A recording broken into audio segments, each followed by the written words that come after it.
Lock down سے کاروبار متاثر، پاک افغان سرحدی شہر چمن میں 4 ماہ سے ہزاروں مزدور بے روزگار۔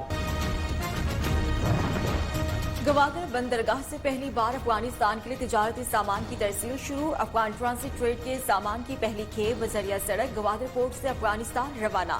پورٹ حکام کے مطابق افغان ٹرانزٹ ٹریڈ کا سامان 15 ٹریلرز پر مشتمل ہے۔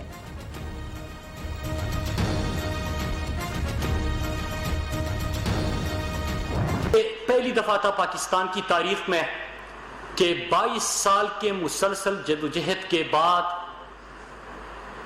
عوام نے پاکستان کا مقبول ترین لیڈر پاکستان کا وزیر اعظم چنا۔ اس پہ بات کرنے سے پہلے میں اپنی پوری قوم کو جو دیکھ رہے ہیں ان کو بتاؤں کہ جس طرح کے خطے میں اس وقت کرونا کے وبا کے مقابلے میں پاکستان بہتر جا رہا ہے اور اس پہ قابو کی طرف ہم جا رہے ہیں، تو عید الاضحیٰ کے موقع پر میں سب سے گزارش کرتا ہوں کہ جس طرح NCOC میں بہترین کام ہوا، تو جو SUPs جاری کیے گئے ہیں اس عید پر بھی آپ نے ان کے اوپر عمل درآمد کرنا ہے، تاکہ جس طرح ہم نے پوری دنیا اس وقت مثال دے رہی ہے کہ جو بہترین اکانومیز تھی، بہترین ہیلتھ نظام تھا، وہ کس طرح اس کے سامنے بے بس دکھائی دیا، اور ہم سب نے مل کر کس طرح اس کا مقابلہ کیا، تو اس SOPs پہ ہم نے عمل کرنا ہے۔ اب ذرا آتے ہیں، کچھ دیر پہلے ایک پریس کانفرنس ہوئی اور آغاز میں ہی انہوں نے سلیکشن کی بات کی۔ اب یہ بات کون کر رہا تھا؟ میں بھی آپ کو دکھاؤں گا کہ کس طرح موصوف نے ایک پرچی کو بنیاد بنا کر اپنی سیاست کا آغاز کیا۔ اب جس کی سیاست کا آغاز پرچی سے ہوا ہو وہ جمہوریت کو کیا جانے، اور چونکہ ان کی تعلیم بھی پاکستان سے باہر ہے، کیونکہ قوم کے پیسے پہ اگر صحیح معنوں میں احتساب ہو، میں ہمیشہ کہتا ہوں تو آکسفورڈ کی فیس بھی واپس ادا کرنا پڑے گی، تو اگر صحیح معنوں میں احتساب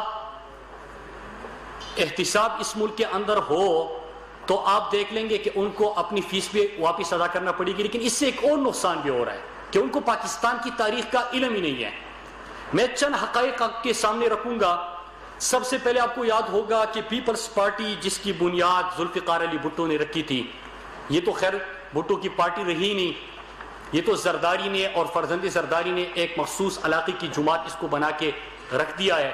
لیکن ان کی سیاست کا آغاز کیسے ہوا تھا؟ آپ کو یاد ہوگا سکندر مرزا کو لکھ کے گئے خط کا اور کس طرح وہ تعریفیں ہوئی تھی۔ ان کو تاریخ کا علم نہیں ہے، میں وہ خط پڑھ کے سنانے کی بجائے میڈیا کے اوپر چھوڑ دیتا ہوں کہ جب ان کی پریس کانفرنس دکھائی جائے تو اس وقت گزارش ہی کر سکتا ہوں کہ اگر اس خط کا بھی قوم کو پتا چلے کہ کس انداز سے تعریفیں ہو رہی ہے، کون کس کو ڈیڈی کہتا تھا۔ اور میں کہوں گا کہ یہ آپ کی اسکرین کے سامنے اگر آپ کیمرے ادھر کر دیں تو ایوب خان اور بھٹو کی، آپ اگر پلیز ادھر بیٹھ جائیے، تو ایوب خان اور بھٹو کی، اور جب بھٹو حلف لے رہا تھا ایوب خان سے تو سلیکشن کا اگر وہ منظر بھی آپ دکھا دیں۔ پھر اس کے بعد دوسری جماعت بنی، اور وہ کس طرح بنی؟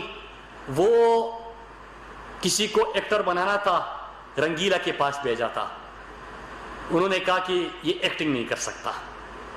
پھر سوچا کرکٹر بن جائے گا، جم خانہ بھیج دیا، لیکن وہ اپنے ساتھ امپائر لے کے جاتا تھا تو کھیل لیتا، امپائر اپنا نہ ہوتا تو پھر نہیں کھیل پاتا، لہٰذا ایکٹنگ میں بھی ناکام، اس کے ساتھ ساتھ کرکٹر بننے میں بھی ناکام۔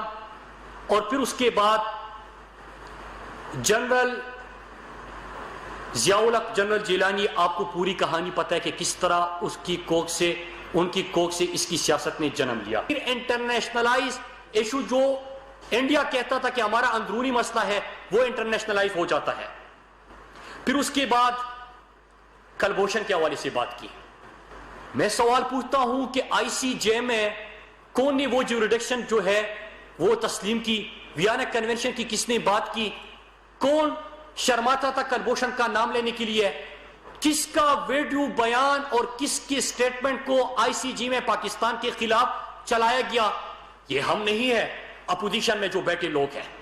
لیکن آج اگر پاکستان کوئی بہتری کے لیے کام کر رہے اور پارلیمنٹ میں پوری بریفنگ دی گئی تو آپ اس کے اوپر سیاست کرتے ہیں؟ آپ کو دکھ اس چیز کا ہے کہ آج کشمیر پوری دنیا میں ایک بہت بڑا ایشو بن کے کیوں سامنے آیا؟ آپ کو دکھ اس چیز کا ہے کہ انڈیا اور مودی کی پالیسیز کی وجہ سے کس طرح اس کو بے نقاب کیا گیا۔ دکھ اس چیز کا ہے کہ آج اسلام کا پاکستان کا کشمیر کا سفیر بن کے اقوام متحدہ میں عمران خان جاتے ہیں تو پوری دنیا ان کی آواز سنتی ہے۔ اس کے اوپر کوئی بات نہیں، اپنی ہی کرتوتوں کے حوالے سے بات کرنے، ICJ میں بیان آپ کا پاکستان کے خلاف چلایا جاتا ہے۔